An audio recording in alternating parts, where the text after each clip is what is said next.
Most people don't waste money because they're irresponsible. They waste it because they're following rules that no longer apply.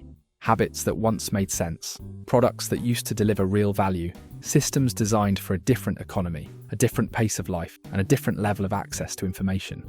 Over time, those things quietly turn into financial leaks. Small ones at first, invisible ones, but stacked together, they slow progress, reduce flexibility, and keep people working harder than necessary just to maintain the same lifestyle. Recent surveys indicate that around 40% of US households still pay for traditional cable or satellite TV. That's tens of millions of people continuing to fund a model that hasn't meaningfully adapted. For a long time, cable made sense because it was the easiest way to access news, sports, and entertainment in one place. Today, most of that value is gone. Prices kept rising, bundles stayed bloated, and flexibility never arrived. Many people aren't paying because they actively enjoy cable. They're paying because it's familiar, bundled with internet, or simply hasn't been questioned in years. The alternatives aren't about chasing trends. They're about matching how people actually consume content now. Streaming platforms offer on-demand access, better recommendation systems, and far more control over what you actually watch. Beyond that, free platforms like YouTube offer more depth than cable ever did, especially for documentaries, education, and long-form discussions. The alternative wins on efficiency. You pay only for what you use when you use it. The money saved isn't dramatic in 1 month, but over years, it quietly compounds into flexibility elsewhere. The average smartphone replacement cycle in the US is now close to 3 years, up from roughly 2 years a decade ago. That shift reflects a quiet realization. Yearly upgrades stop delivering meaningful improvements. New models are faster on paper, cameras get slightly better, and screens become marginally brighter, but the core experience barely changes for most users. Yet prices moved in the opposite direction. Flagship phones now routinely cross the $1,000 mark, turning what used to be a practical tool into a recurring luxury purchase. Better alternatives already exist and don't require sacrificing usability. Buying a model that's 1 or 2 generations old delivers nearly the same performance at a significantly lower cost. Refurbished phones, especially those sold with warranties, further close the gap. In many cases, replacing a battery extends a phone's life more than any new feature ever could. Once innovation slows, value shifts from novelty to longevity. Holding onto a device longer doesn't mean falling behind. It means extracting the full return from something you already paid for. Buying coffee isn't the problem. Turning it into a daily outsourced habit is. What once felt like a small indulgence quietly became routine spending. $5 or $6 doesn't trigger alarms, so it rarely gets questioned. But daily habits don't stay small. Over time, they harden into fixed costs that feel unavoidable, even though nothing essential depends on them. Convenience masks the trade-off. You're not just paying for coffee, you're paying to avoid planning, preparation, and a few minutes of friction in your day. The alternative doesn't require cutting coffee or downgrading quality. Making it at home is the obvious option, but not in the cheap, flavorless sense most people imagine. Better beans, simple equipment, and a repeatable routine often produce coffee that's just as good, if not better. Even occasional cafe visits remain enjoyable when they're intentional instead of automatic. Coffee becomes a choice again, not a subscription disguised as a habit. The savings don't feel dramatic daily, but over months and years, they free cash for things that actually compound. Gym memberships often start with good intentions. Motivation is high, routines are imagined, and the monthly fee feels like a commitment to a better version of yourself. The problem appears later. Attendance drops, schedules get crowded, and the membership quietly turns into a recurring charge disconnected from behavior. Many people keep paying not because they're going, but because cancelling feels like admitting failure, or because they believe they'll get back to it soon. Months pass, money leaves, and nothing changes. Better alternatives exist precisely because consistency matters more than access. Home workouts remove the biggest friction point, getting there. Bodyweight routines, basic equipment, and free training content cover most fitness needs. For those who prefer external structure, pay-per-visit gyms or flexible plans reduce waste without removing accountability. Even outdoor training can replace most machines people rarely use. What changes with these options is the relationship between spending and action. You invest when you actually show up. That small shift removes waste, reduces guilt, and keeps fitness grounded in habits rather than subscriptions, while freeing up cash that was previously disappearing in the background. Before we go further, if you are enjoying this video so far, consider giving it a like. It really helps the channel and tells YouTube that you're interested in this kind of content. Now let's continue. Buying books often feels productive. It signals curiosity, ambition, and self-improvement.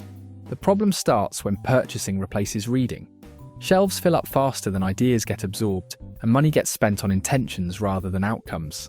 Many people accumulate books during moments of motivation, assuming time and focus will appear later. Most of the time, they don't. The result is a quiet pattern of spending, driven by who we want to become, not by what we realistically consume. There are simpler ways to access the same knowledge without stockpiling it. Libraries still offer vast collections at no cost. Digital books are cheaper, easier to store, and harder to ignore. Audiobooks fit into commutes, walks, and routine tasks, turning idle time into usable attention. What makes these options better is follow-through. They reduce friction between interest and consumption. Knowledge only compounds when it's actually used, and access matters far less than engagement. Paying for news used to make sense when access was limited and information travelled slowly. Today, the problem isn't scarcity, it's overload. Many people subscribe to premium outlets with good intentions, but end up skimming headlines, rarely reading full articles, or consuming the same stories repeated elsewhere. What they're really paying for is the feeling of being informed, not the actual depth of understanding. Over time, that monthly charge becomes another background expense tied more to identity than to usage.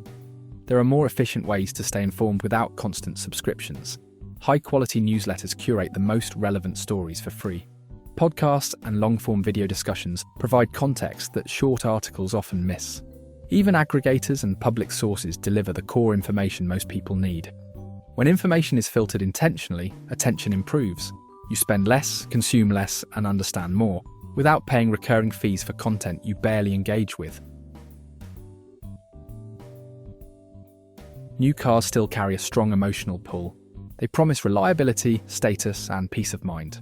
The financial problem appears the moment the purchase is completed. Depreciation hits immediately, wiping out a large portion of the car's value within the first few years. Yet functionally, very little changes. Modern vehicles are built to last longer, require less maintenance early on, and don't become obsolete the way technology does. Paying a premium for new often means absorbing the steepest value loss yourself. A slightly used car avoids that trap without sacrificing practicality. Vehicles that are 1 to 3 years old often have low mileage, updated safety features, and remaining warranties. Leasing or flexible ownership models can also make sense for specific lifestyles without locking in long-term losses. Transportation solves a problem, it doesn't need to signal progress. Choosing value over novelty keeps mobility intact while preserving capital for goals that actually appreciate over time. Software subscriptions often begin as practical tools and slowly turn into forgotten expenses. A free trial ends, a card stays on file, and the charge becomes part of the background. Many people pay monthly for features they barely touch, using a small fraction of what the software actually offers.